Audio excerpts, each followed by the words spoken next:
Okay, man, are you ready to go? I'm ready to go. Now, come on, now crank this motherfucker up.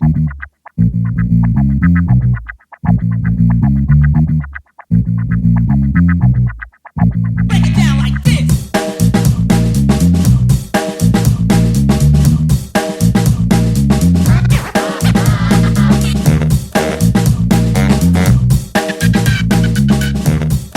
Hello, Internet. Gino, that's Gino here again with another episode of Deep Listens, and today we're stepping in it. We're stepping in the goo, the world of goo. And joining me, as always, to discuss all things video games, I'm joined by Pete Busby. Hello, Pete. Hey, what's going on, everybody? This is my pick this week. Always love goo-based games. So in honor of that, I don't have a goo fun fact for you, but I do have a slime fun fact, and I feel like that's just as good, yeah? Of course. So, do y'all know about hagfishes? Yes? Who doesn't? Hell yeah. I mean, ignoramuses. Ignorant people don't know about hagfish, but just in case. They're basically like lampreys. They're like creepy undersea eel things. But the hagfish has this very unique defense mechanism against predators with gills, where when something tries to bite a hagfish, it just shoots these jets of slime into their mouth that once it hits water, it expands and it just chokes their gills. So they go for a bite full of hagfish, and then they just get their gills soaked up with slime, and then they potentially drown. Weirdly enough, if hagfishes shoot this slime and they end up staying in it, they can also drown in their own slime. Not a smart animal, the hagfish. Well, very effective, but Yes. I mean, the options were get eaten or roll the dice. Mm-hmm. So I feel like having the ability to roll the dice is pretty good. That's good. Live by the slime, die by the slime. You know, it is what it is. The Hagfish and Nickelodeon, these two things. If you haven't looked up what hagfish slime looks like, you should definitely check that out. Does it look gross? Because hagfish look gross. Yeah, I mean, it looks like clear slime. Yeah. Delicious. Someone needs to make a dystopian future where, like some piece of media, where hagfish slime is the food. Yeah. That's all we have. It's like Soylent Green, but it's hagfish slime. I would rather have people, honestly. I mean, I've seen it in Snowpiercer. It's crickets turned into cubes. Yeah. I've seen plenty. People just eat crickets in the world, and Snowpiercer was like, dear God, crickets. The horror. Can't believe it. Yeah, so I want a future, some sort of dystopian novel or something, or movie where people are like, I gotta go milk the hagfish. That other voice you heard is the mistress of games herself, M. Palladino. How's it going, M? Hello. I'm just looking at the Oregon driver who got into a car accident and hagfish slime just poured out of their car because a truck full of live hagfish spilled across highway, and I guess they got scared. What would be the scenario where you have to truck live hagfish across this great nation of ours? Aquarium maintenance. Here, let me. I'll look into it and get back to you. God, can you even imagine if you had an exclusively hagfish aquarium? Somewhere in Boise or something. It's just like Wayne's World of Hagfish. Whoa! One of the weird things about zoos and aquariums is that they can't sell animals. So, I don't know they can't. They don't. So instead, they trade them. So I'm just picturing some guys like, look, we don't have any sharks, but I can give you 300 hagfish. And they're like, all right, send them over. That's worth one polar bear. Sounds good. Oh, I found the answer. I know why there was a truck with hagfish. Okay. Right on us. Place your bets. Mario Kart gone awry? Yeah. Animal feed. They were going to chop them up for like cat food or something. So the answer was the animals were destined for South Korea, where they are eaten as a delicacy. Don't believe it. I don't know. That's amazing. Also, it expands by 10,000 times in a fraction of a second. Yeah, Says I mean, this. chokes people. Yeah. So it's the spray foam of the animal kingdom. Yeah. Incredible. Nature's wild. Mhm. All I can think of now is this Futurama episode where Fry has to decide between buying one parrot or 300 stink lizards. 300 stink lizards. Trade you 300 hagfish for one parrot. That was a great bit. All right, so the game we're covering today, as you could tell, obviously was World of Goo. But before we get into World of Goo, before we dive in the goo, a reminder, you can get in touch with the show at DeepListensPod on Twitter, deeplistens.libsyn.com. We have our comment sections, and deeplistenspodcast@gmail.com. You can also support the show on patreon.com/deeplistens, which would get you access to our Discord.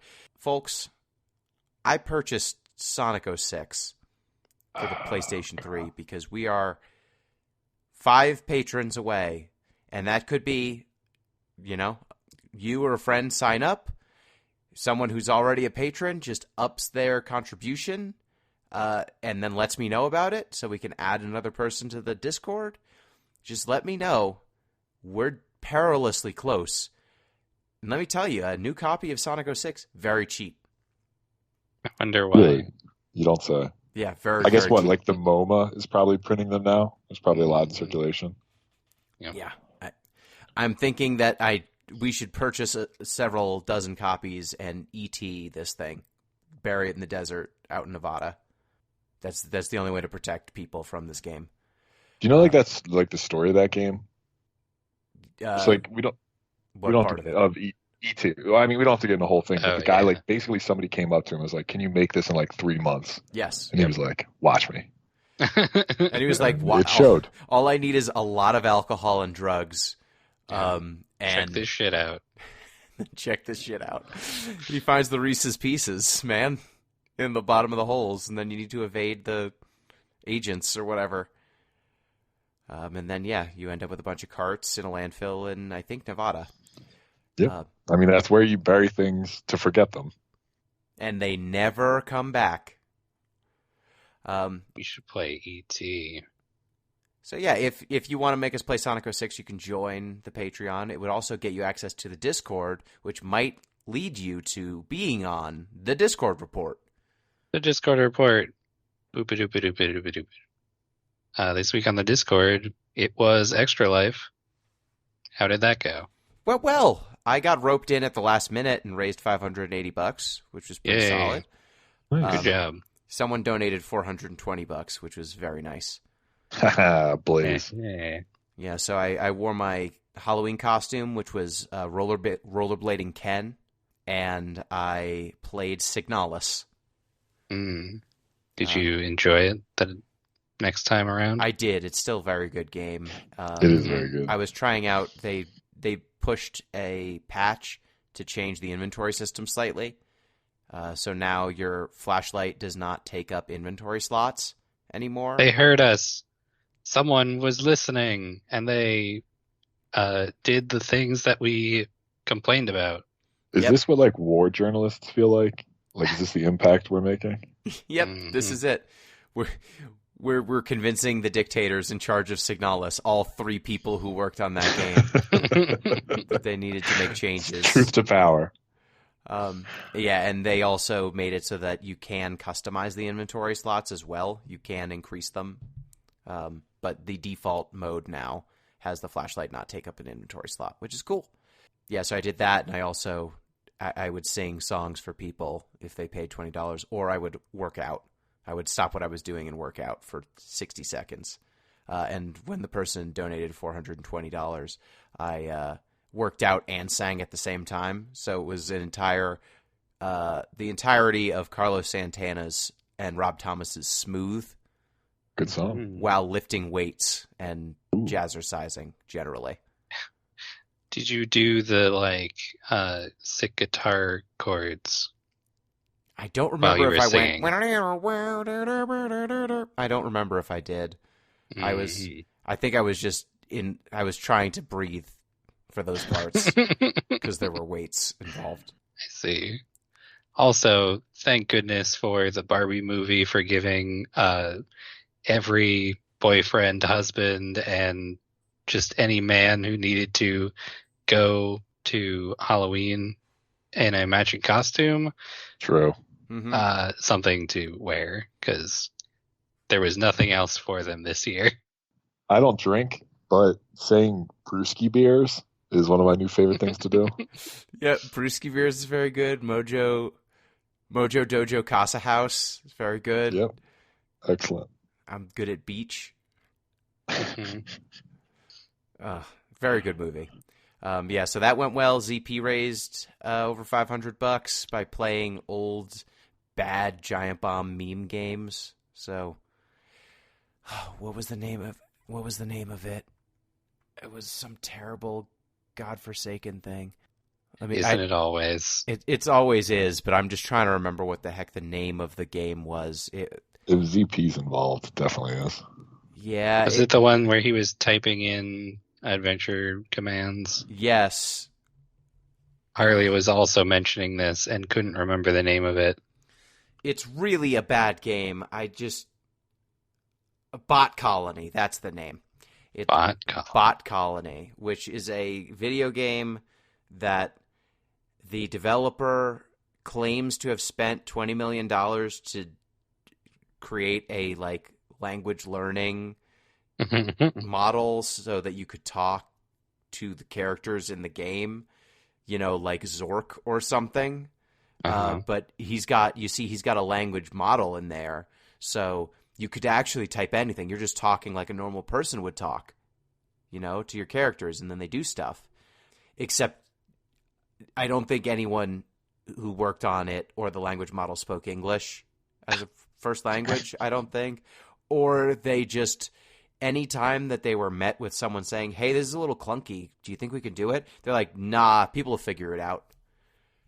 So yeah, if you want to watch ZP try to get a robot to move a chair so that it's lined up at a kitchen table instead of being pulled out for about 20 minutes, that's something you can do as he tries to write the sentence that lets the robot put the chair where it's supposed to be. I see. So that was good, and Arbitrary Water, the other Off the Deep End co-host, played Umbrella Chronicles? It was a Resident Evil multiplayer game for the Xbox 360 that's very bad. I mean, it feels think like that Barbie is- right now. Yeah, it's Umbrella Chronicles. Yeah, so he played that, and that looked real bad. Mm-hmm. So yeah, we all embarrassed ourselves this weekend for children's hospitals. So thanks everyone I who did. donated and watched. I got out of it. Yay. Way to go. You had to go work at your job. Yeah. Ugh. Boo. Capitalism. Boo. I got to put 50,000 cards through a machine this weekend. Sounds gross. It was. Well, Touched a lot of cards. touched Touched a lot of hearts too. Yeah, Mhm. that also The covers heart my of the cards. Everyone remembers the heart of the cards. That was my obsession of the week as well. Was that, and also watching Final Fantasy Unlimited, which we'll cover on a future Final Fantasy podcast because Jeff inflicted that upon me. And it was great, and you had a bunch of fun, didn't you? So what you need to understand is this show was greenlit before the movie came out, Mm-hmm. and their order for how many episodes the show was supposed to be got cut in half because the company was going to go bankrupt. So they took 48 episodes of plot and tried to condense it into 24 episodes. The reverse One Piece. Got it. Yeah, I think that might have been too much to start. I think 48 is a lot. It would have been a lot given what's in front of me right now. I don't know how they would stretch it. Mm-hmm. It already feels like there's nothing happening. It's incredible. Well, I'll cover it on a future show, but look forward to that. It's a property so nice that you can't buy it on any online retailers. That's how good it is. The Like, mark of quality. no one who streams anime or shows, no one wants it. You can just buy old DVDs, or Square won't license it. I don't know which. But yeah, we'll be covering that shortly. All right, so World of Goo, Pete, you picked it, so why don't you tell us a little bit about World of Goo? Sure. World of Goo is a puzzle game where you control goo, little blobules, that you then link up into networks, basically creating spans, bridges, towers, anything you can make based on these bits of goo. It's like if you had Tinker Toys, but instead of little connector pieces, you had goo. Yeah, and the goo forms, they're basically nodes.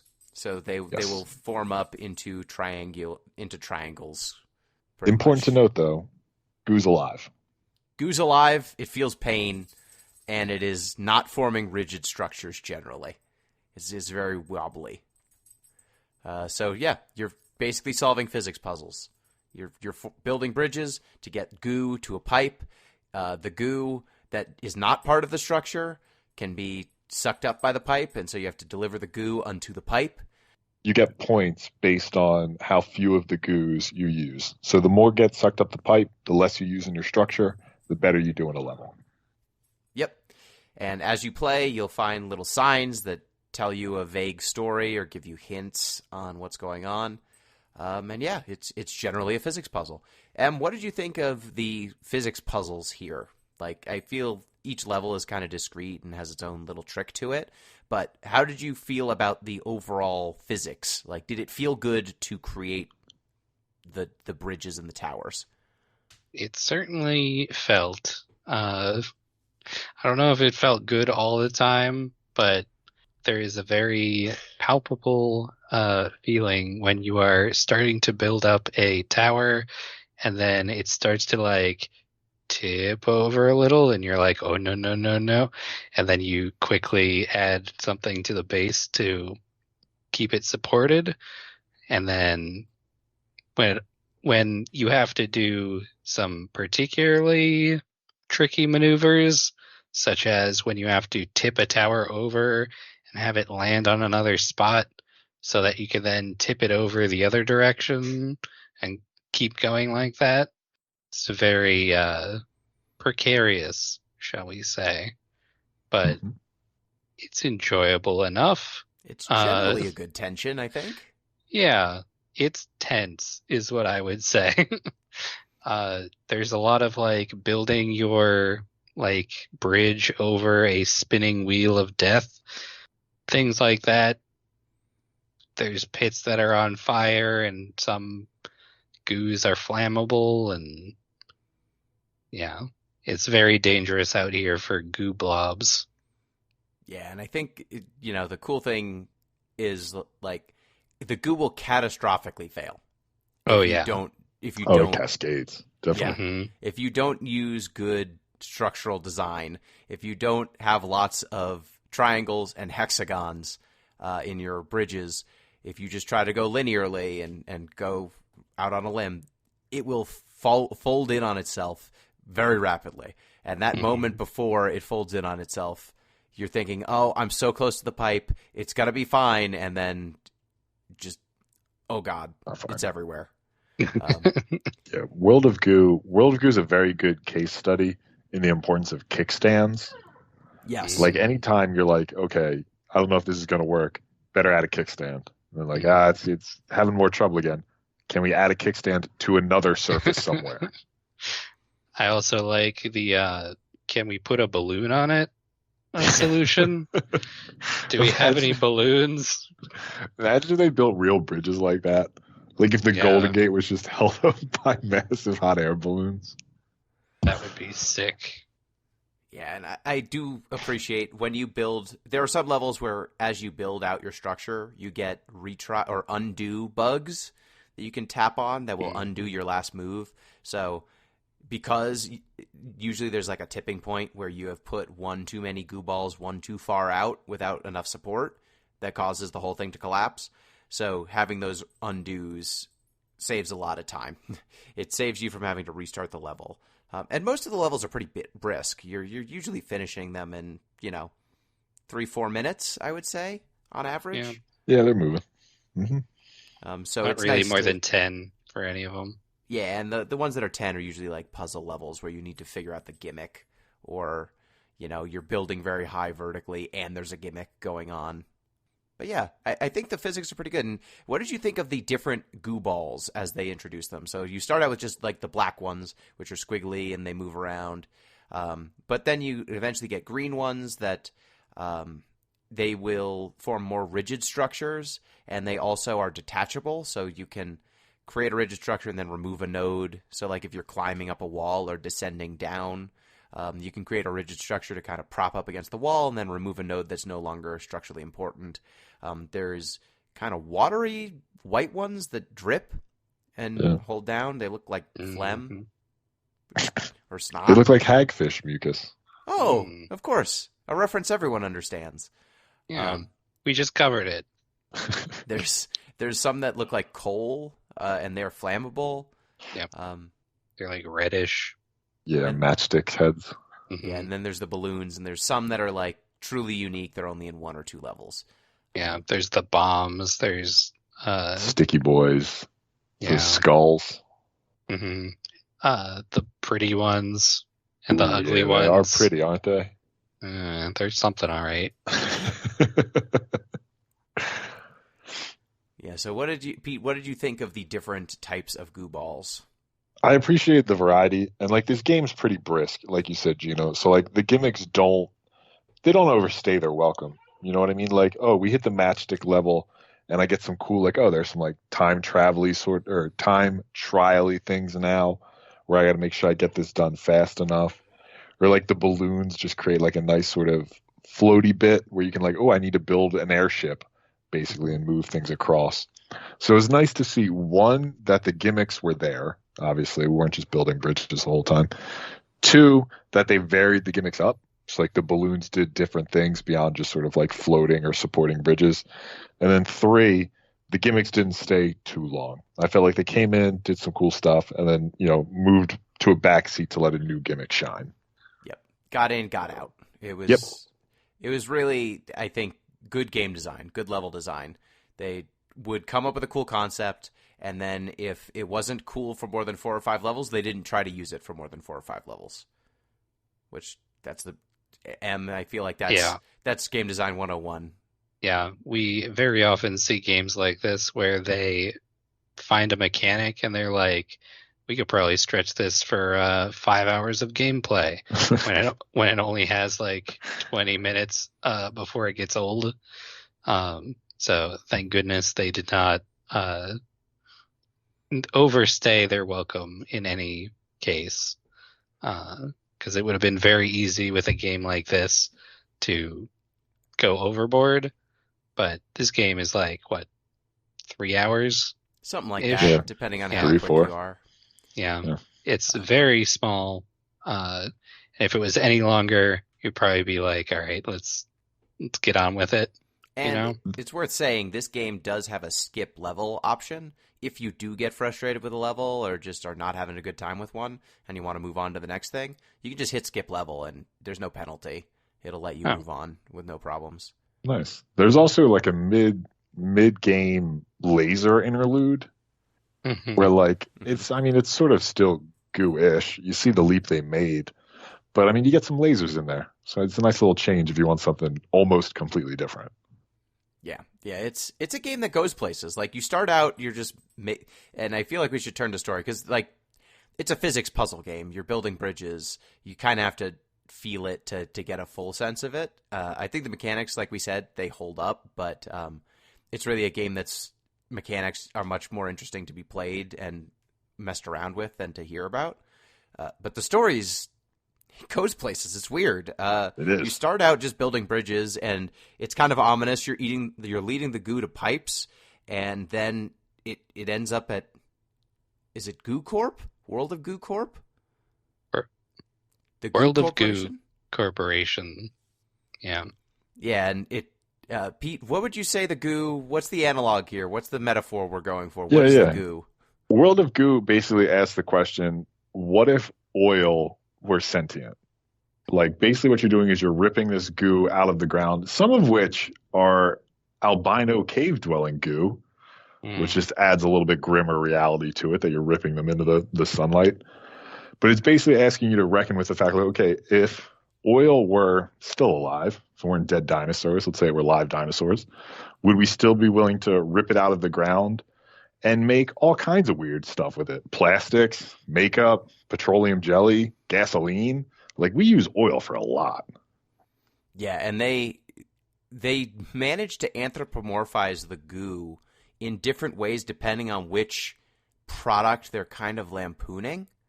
So, like, you get the section where the goo is basically oil and it's going into a pipe, and you're seeing that it's, you know, powering things. Then for the section on cosmetics, the goo. And what is the pretty goo and the ugly goo? So the pretty and the ugly goo are like these big heads, basically, with lips And eyes. And eyes. Don't forget about the eyes. And mascara, so you know Yeah. they're pretty. Yes, that's how you can tell. That basically, in order to progress through the level, you have to put them through a grinder and turn them into smaller versions of their goo components. And so it'll just be like a bunch of the color of goo and then Two some eyeballs. eyes floating around. And one of the levels is like, you have to save this pretty one, so we need to sacrifice these ugly ones to make a hole A get bridge. filled in. Yeah. Like, that's pretty on the nose, I think. And you know they're the ugly ones because both the pretty ones and the ugly ones have beauty spots, but the ugly ones have hair on their beauty spots. Mhm. Body hair, gross. Yep. How dare. There's a lot of things in this game that has hair, though, that's off-putting. That's true. Like The the goo walls has hair as well. The walls sometimes have hairs. But yeah, like that whole section where you are grinding up these goos to make. Eventually, you see like a cutscene where they're getting converted into makeup, and all these little girls are like, "Oh, I need the makeup." It's very Invader Zim, the art Can we- style. Yeah, let's talk about the weird characters in this Yeah. game, because I don't think we see any people until then, and they're like just strange little Little gremlins. gremlins. Yeah, I don't know how else to describe it. They're one step above stick figure, but somehow the extra like detail they've added makes them much more off-putting. Hmm. Everything they've done made them grosser somehow. It's a canonically two-dimensional world at the beginning too, right? Yeah, and then it turns 3D. Yeah, and then the World of Goo Corporation introduces the third dimension as a new product to their constituents, who their customers don't seem to want it. Nobody seems pumped about this third dimension, so this is another point I wanted to raise. Sorry to derail us slightly. But the World of Goo has this weird thing going on with, there's this book called Risk Society, and it talks about how corporations are basically making all these decisions for society about like the way our lives are just going to be with no sort of political or, legislative oversight. They just do it. And this is basically what World of Goo's doing.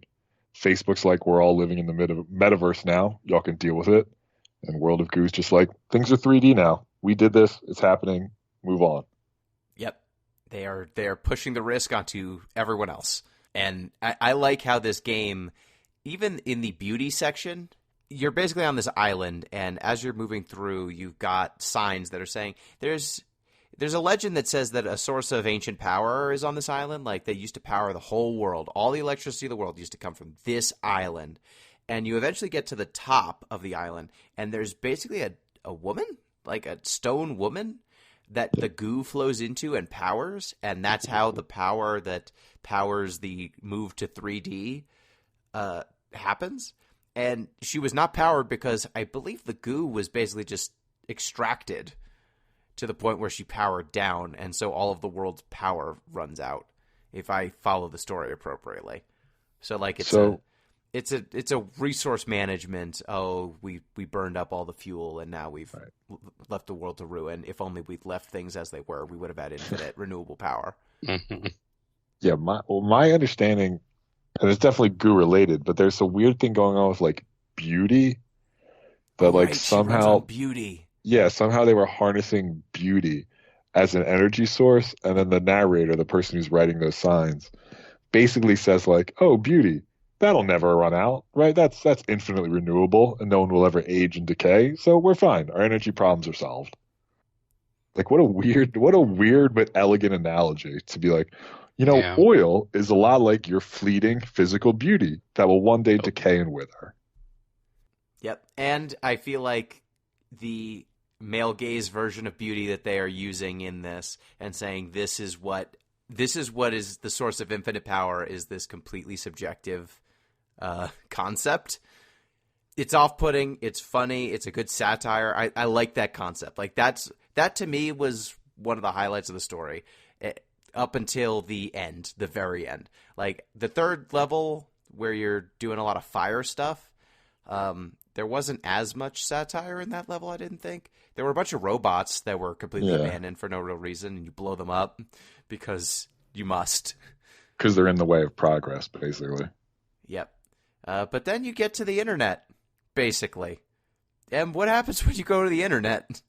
so the internet is like, how do we even get into the internet? Do you remember They give us the 3D, and then the next level is you're in a computer. Yeah, it so seems like a non sequitur. well, no, the bit I remember is they make the world 3D, and then you get an error message that says, Oh, right. "Oh, sorry, you're no longer compatible with reality." And then they Yes. send you to the help desk in the internet. Right. And then you go through a bunch of levels that are like green because it's the internet, because obviously the internet is green. And MS then, DOS. yeah, at the end of it, you find Mom, who is a computer who makes all the spam emails. Uh, Honestly, that's a great, like, just as a public relations professional, that tagline, "Mother knows best," that's a mm, great tagline for a search engine. It is. She's a search engine, and this is like 2008.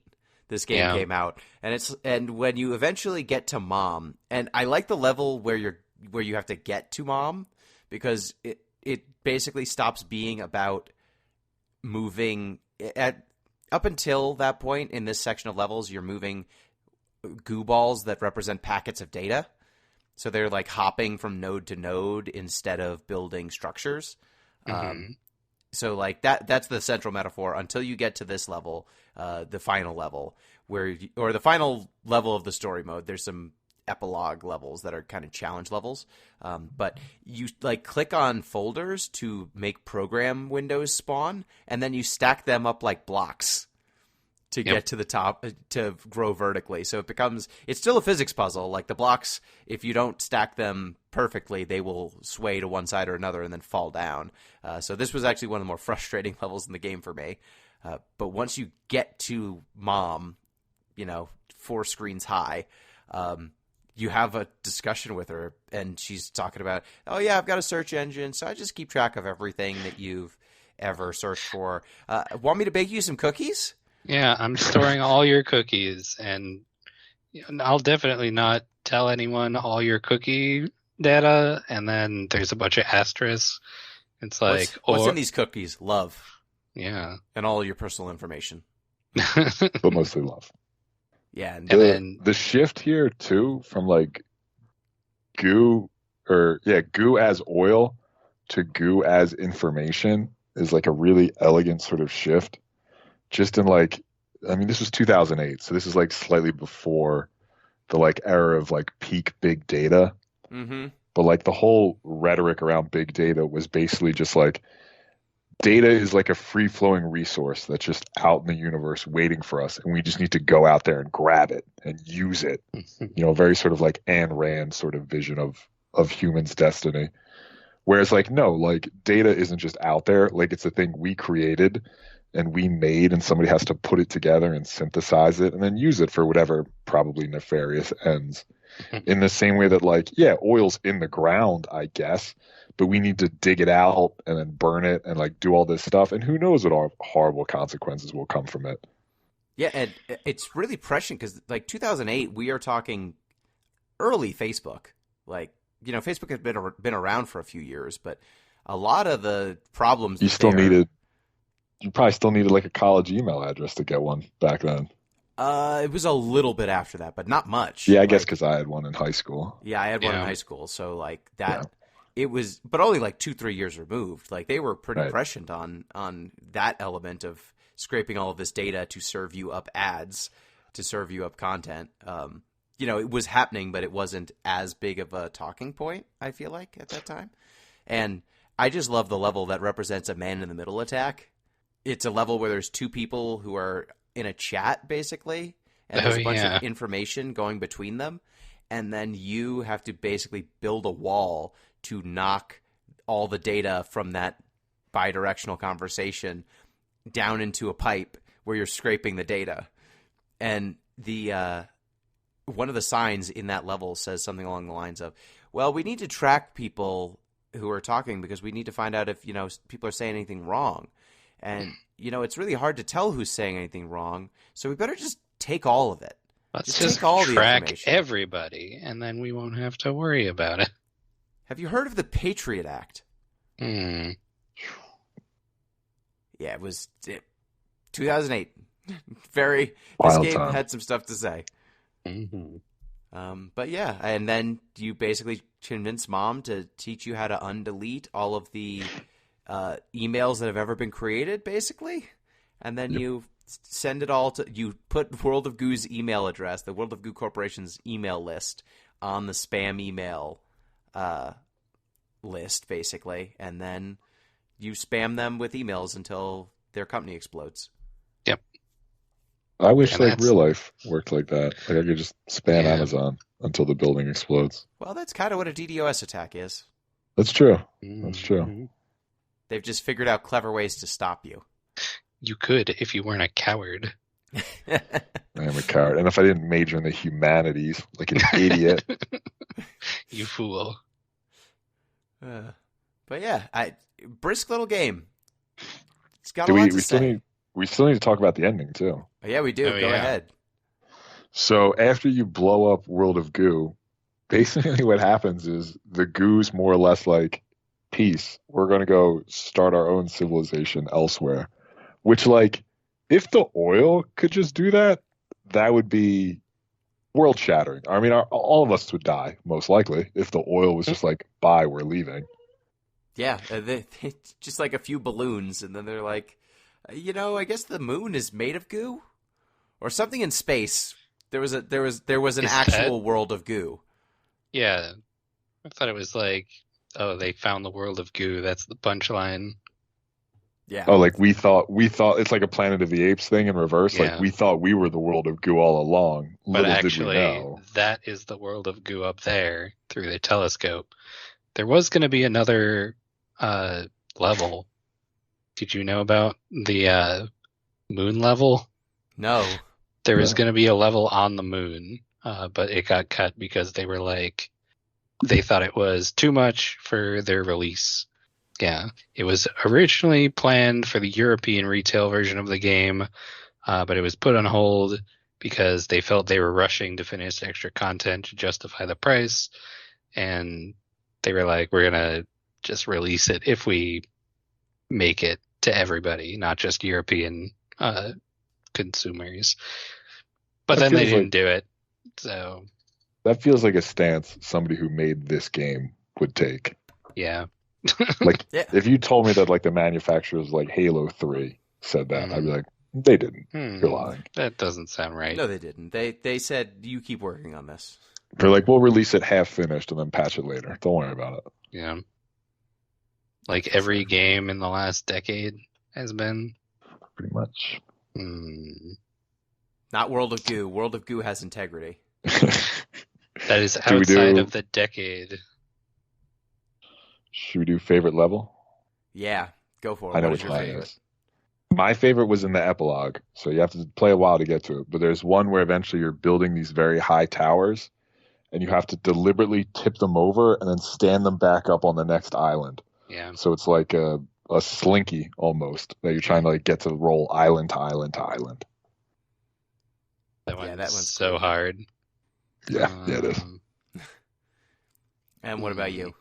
I think I know there is one level where you are like rolling one of those big heads. There's like a puzzle where you have a bunch of balloons and it's like one line of goo. It's on like a telephone wire. or something. Yeah. And so you just kind of like roll this head onto the other side. Also, really early on, there is the level that is, what is the title of it? It's like homage to let me find it. Hold on. Ode to the Bridge Builder. Because if you remember, there was that game, I think it was just called Bridge Builder, where you are doing a physics puzzle to build a bridge, like over a gap, and then a car will try and drive over it. And usually it just like fails catastrophically.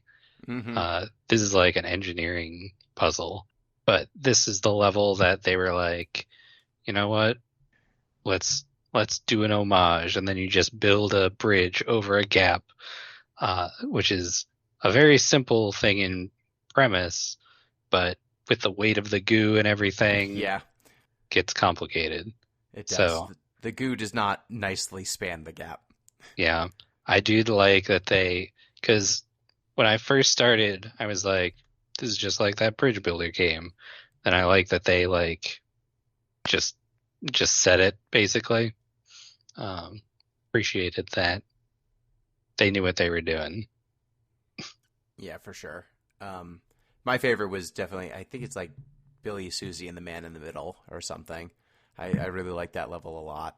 I liked the final level with the beauty goo, the one where the goo has to go on the red carpet. That level was kind of cool. I like the tumbler yeah. level too, where you're just like in a circle, a circular like arena basically, and you have to like try to build the tower high enough before it all topples over with the wheel. Mm-hmm. Yeah. Or the one where there's water physics and you have to kind of attach, there's like this rotating finger. And you like fling yourself. Yeah, you have to fling yourself up out of the water to do. That one's cool. There's a lot of really novel one-off levels that they just don't. There isn't fluid dynamics in, I think, any of the other levels, really. That's one of the only ones with water, and it's really cool when you do it. Or the match level where you have to build kind of a symmetrical structure because the fire needs to move at the same pace because it has to reach two bombs at the same time. Yep. There's like a bomb in an elevator in one of them. You have to build down the elevator shaft until you get to the point where it can explode, and then it flings it up so you have like something hanging to latch onto. Like it's pretty good. There aren't that many levels, and like we've just listed like, I don't know, 10 that are like pretty cool standout levels. Like a lot of, like, this is a really high hit rate. Yeah, great editing is what I would say. Like anything that there were only a few levels that annoyed me just because of the physics puzzle nature of it, you know? Like sometimes there were levels where you just had to build very fast because the structure will collapse and you need to outrun the collapsing basically by just going up faster. Always a great engineering principle. Yeah. Yeah, just don't worry about it. Just keep building. Don't stop. And those levels became more about dexterity, I found. Like, can you click on the goos fast enough and get them to and place them fast enough before the tower collapses? And those I didn't enjoy as much as the ones where I was really thinking, okay, where do I need to put this goo? There's always at least a little bit of speed involved because of the collapsing that happens in all of the levels. But the ones where you deliberately have to go fast, I found those to be the more frustrating for me. Yeah. True. I'm wondering what the experience would be like on the Wii, because this is what it was originally released for. I can't even imagine. Yeah, which seems like it's very different from like mouse and keyboard. Or I guess just mouse, but um, yeah, I don't know. Because I feel like those levels would be like the most high octane ones you could get in the Wii version. You got to hit up that rush. Yeah. Hmm. Yeah, so that's it, I think, for World of Goo, which means I think, Emmett, is your turn once again to pick. Oh gosh. Well, Pick another goo-based game. I was thinking about it. Let me look at my list. I actually did not come prepared with one because I have been playing Baldur's Gate 3. But in order to break away from that, I'm going to pick a game from my list. Palpable. Sea of Stars? No. Or you're going to leave that to me for me to pick? I didn't put it on my list. I mean, apparently there are a billion Final Fantasy games, so just like pick a number, and there's probably one. No, we can't play Final Fantasy because some of us have already played the Final Fantasies. No, all I was going to say is, Pete, we're about to release one on 15 where it's about bros being guys. Yeah. Bros being guys. Nice. About bros being guys on a road trip. Mm-hmm. And how just incredibly thin male the developers seem to think male friendships go. Sure. So look forward to that. I mean, I would never Yeah. be friends with another man. That just sounds weird, you know? I don't think you're allowed to do that. I No. don't think so. I was talking about this today. This is unrelated to anything we've discussed thus far. But I was talking about how tool, like calling somebody a tool, is like an exclusively male insult. Like, I've never once heard a woman referred to as a tool in my life. Hmm. I Yeah, mean, it is there an are way oddly worse gendered. things that Yes. women True. can be called. Very, very, very true. All right. I think we are going to play Boss Game. The final boss is my heart. What? That's the- Is that the boss That's game the : the full final title. boss is my heart? Yes, Boss Game, : the final boss is my heart. I like the title. Yeah, this game was pretty good. Is it I a dating sim? It's described as a lesbian romance boss rush. Sophie and Anna are broke and trying to pay rent by hunting devils, fight colorful bosses, flirt with your girlfriend, and uncover the mysteries of Mammon City in this lightning-fast action game. So, And how many? I'm not complaining because they've all been good. How many lesbian romances have you picked for us now? There's at least two this that I can was think of off very the top of on my head. brand for me. This one, Oh boy, this looks like Undertale. it does look like Undertale. Very inspired by Undertale. Oh yeah, it definitely does. Listen, I could do this all day. I've got other. Don't tempt me. I was looking at Super Lesbian Animal RPG, which is a RPG about lesbians, furries. My wife suggested we do Butterfly Soup too. The second butterfly soup. Yeah, but we're gonna do this one first. Then Nice. we'll see I love about it. the By next Lily one. Core Games. Yeah. Excellent. All right, I will add this to cart. All right. Well, next time up, we will play Boss. Wait, look at my Boss cart. Game. Boss Game : the final boss is my heart. Awesome, and it came out this year, so Yeah. topical. It might be the only game from this year that we played this year. I don't think it that's might true. win by default. We've played other games from this year. I'm sure of it. I'll keep moving up. I won't stay in 2008. I'll at least get to like 2012 or something. Well, if I pick Sea of Stars next, it did come out this year, so we'll be fine. Okay. There'll be other things from this year. All right. Well, thank you, Pete. Yep. Always excited to talk goo with my friends. It's really good that ZP wasn't on this one because he would have made. I know the exact joke he would make in response to that. I'm not going to do it. Thank you, Em. Thank you. It's rare that we get a game so gooey. and it was a treat. And thank you, listeners. Reminder, you can get in touch with the show at Deep Listens Pod on Twitter, deeplistens.libsyn.com. We have our comment sections and deeplistenspodcast at gmail.com. And you can support the show on patreon.com/deeplistens. Till next time, peace. Break it down